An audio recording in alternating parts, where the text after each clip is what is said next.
MP board class 10th वाले सभी बच्चे ध्यान दीजिएगा। हिंदी विषय का आपका सर्वप्रथम पेपर होने जा रहा है और आपको जो पेपर मैं बता रहा हूँ ये आपकी परीक्षा में आ रहा है 100%। माय डियर फ्रेंड्स, अगर आप इन प्रश्नों को अच्छे से याद करते हैं और पढ़कर जाते हैं तो आपकी परीक्षा में ये प्रश्न बनेंगे, इसलिए आप पूरा पेपर ध्यान से देखना है और बिल्कुल भी आपको एक भी प्रश्न मिस नहीं करना है, क्योंकि पूरा पेपर सॉल्यूशन के साथ मैं आपको अब बता रहा हूँ। देखिएगा, आपकी स्क्रीन के सामने पहला प्रश्न आप देख सकते हैं जो आपकी परीक्षा में पूछा जाएगा। फाल्गुन माह में कौन सी ऋतु आती है? प्रश्न आपसे पूछा गया है कि जो फाल्गुन माह होता है उसमें कौन सी ऋतु आती है। ऑप्शन आपको दिए जाएंगे वर्षा ऋतु, शरद ऋतु, बसंत ऋतु या फिर सर्दी। प्यारे विद्यार्थियों, फाल्गुन माह में कौन सी ऋतु आती है? तो यहाँ पर आप सभी बच्चों का जो सही उत्तर होगा वो हो जाएगा बसंत ऋतु फाल्गुन के माह में आती है। तो बसंत आपको करेक्ट ध्यान रखना है। माय डियर फ्रेंड्स, आप सभी बच्चों को चैनल को जरूर सब्सक्राइब करना है, क्योंकि वार्षिक परीक्षा के लिए भी मैं आपको ऐसे ही प्रश्न बताऊंगा जो परीक्षा में आते हैं और बनते भी हैं। माय डियर फ्रेंड्स, जल्दी से आप चैनल को जरूर सब्सक्राइब करके रखें अगर आप चैनल पर नए हमारे साथ जुड़े हैं तो। बाल गोविंद भगत गाते समय क्या बजाते थे? प्रश्न आपसे क्या पूछा गया है कि जो बाल गोविंद भगत है वो गाते समय क्या बजाते थे? डपली, सारंगी, ढोलक या फिर खंजड़ी। प्यारे विद्यार्थियों, यहाँ पर आपको खंजड़ी करेक्ट उत्तर के रूप में लिखना है, जो कि हमारा सही उत्तर के रूप में हो जाएगा। माय डियर फ्रेंड्स, अगर हमारी मेहनत ही आपको अच्छी लगती है तो आप वीडियो को लाइक ज़रूर कीजिएगा, है ना, जिससे कि एक मोटिवेशन हमें मिले और आपके लिए हम अच्छा कार्य करके दिखा सकें। वहीं अगला प्रश्न आया है आपकी स्क्रीन के सामने, 10वें रस को क्या कहा गया है? प्यारे विद्यार्थियों, 10वां जो रस है श्रृंगार रस, भयानक, वीर या फिर वात्सल्य। तो 10वां रस वात्सल्य रस को 10वां रस कहा गया है, तो यहाँ पर आपको वात्सल्य करेक्ट उत्तर के रूप में लिखना है।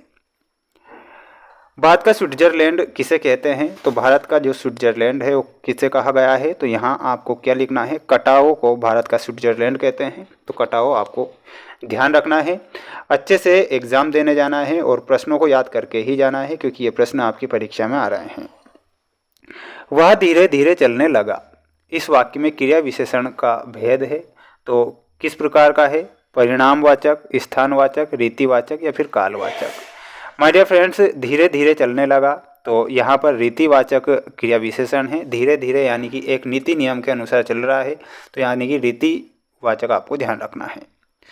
बालक तारकेश्वर नाथ को उसके पिता टीका लगाते थे, तो किसका टीका लगाते थे? तो यहाँ पर आपको लिखना है भभूत का वो टीका लगाते थे। तो भभूत हमारा सही उत्तर के रूप में हो जाएगा। अब हम बढ़ेंगे हमारे अगले प्रश्न की ओर। अगला प्रश्न आप देख सकते हैं आपकी स्क्रीन के सामने है। प्रश्न में आपसे पूछा गया है कि सभ्यता का परिणाम है। प्यारे विद्यार्थियों, सभ्यता किसका परिणाम है? यहाँ पर आपका सही उत्तर क्या हो जाएगा? जो सभ्यता है वो संस्कृति का परिणाम होता है। किसका होता है? तो यहाँ पर आपको लिखना है संस्कृति। चौपाई छंद की प्रत्येक पंक्ति में मात्राएं होती है, तो चौपाई छंद की जो प्रत्येक पंक्ति होती है उसमें 16 मात्राएं होती है, तो 16 मात्राएं लिखना है। आधुनिक काल का प्रारंभ सन से माना गया है। प्यारे विद्यार्थियों, आधुनिक काल का जो प्रारंभ है अगर सन में आपसे पूछा गया है तो इसमें आपको लिखना है 1843 से आधुनिक काल का प्रारंभ माना गया है, तो यहाँ पर 1843 लिखना है। संवत पूछा जाए तो आपको 1900 बताना है, 1920। प्रतिमा बनाने वाले का नाम क्या था? प्रतिमा बनाने वाले का जो नाम था वो था मोतीलाल, इसमें आपको मोतीलाल लिखना है। समास के कितने भेद होते हैं? माय डियर फ्रेंड्स, समास के 6 भेद लिखना है। हिमालय की तीसरी सबसे बड़ी चोटी कौन सी है? तो इसमें आपको कंचनजंगा लिखना है। हिमालय की तीसरी सबसे बड़ी जो चोटी है वो है कंचनजंगा। पूरा पेपर देखना है। अगर वाकई आप अपनी परीक्षा में अच्छे नंबर लाना चाहते हैं तो प्रश्नों को मिस मत कर देना, क्योंकि पूरा का पूरा पेपर मैं सॉल्यूशन के साथ बता रहा हूँ। कौशिक में आपको विश्वामित्र से मिलाना है। काव्य की आत्मा रस को कहा गया है। बाल गोविंद भगत में हमारा सही उत्तर क्या हो जाएगा? कबीर पंथी। मन्नू भंडारी में हमारा सही उत्तर हो जाएगा शीला अग्रवाल। धर्मचक्र में आपका पाप धुलते हैं और क्रिया कर्तवाच्य में मिलाना है, कर्तवाच्य से। ठीक है, तो ये आपकी जोड़ी यहाँ पर क्लियर हो चुकी है। वहीं अगला प्रश्न देखिएगा। अगला प्रश्न ये रहा आपकी स्क्रीन के सामने और आपसे प्रश्न पूछा गया है कि हिंदी का सर्वाधिक लोकप्रिय महाकाव्य कौन सा है? हिंदी का सर्वाधिक लोकप्रिय जो महाकाव्य है वो है रामचरितमानस। इसमें आपको क्या लिखना है, रामचरित मानस। गंतोक का अर्थ क्या होता है प्यारे विद्यार्थियों, गंतोक का शाब्दिक अर्थ होता है पहाड़, तो इसमें आपको पहाड़ सही उत्तर लिखना है।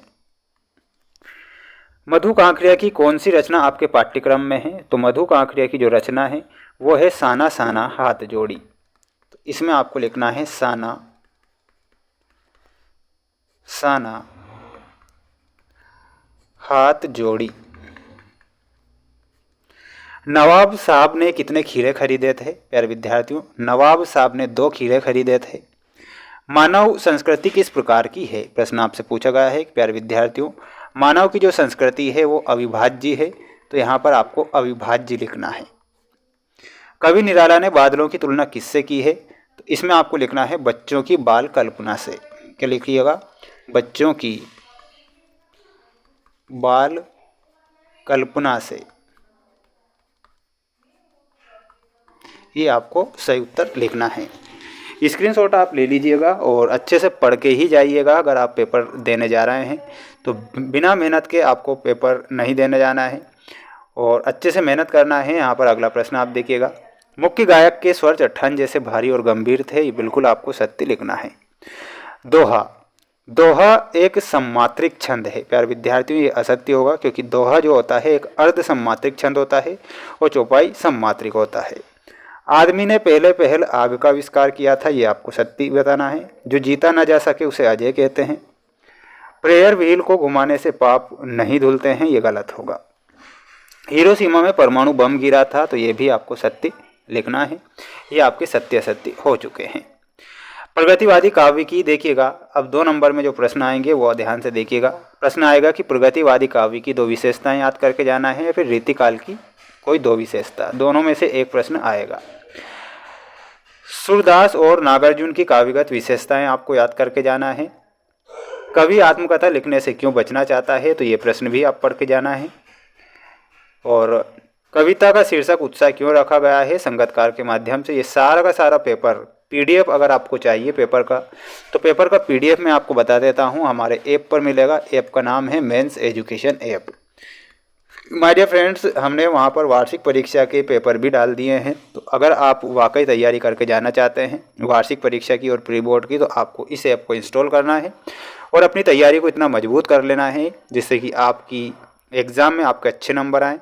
सभी छात्रों को बेस्ट ऑफ लक। जय हिंद, वंदे मातरम।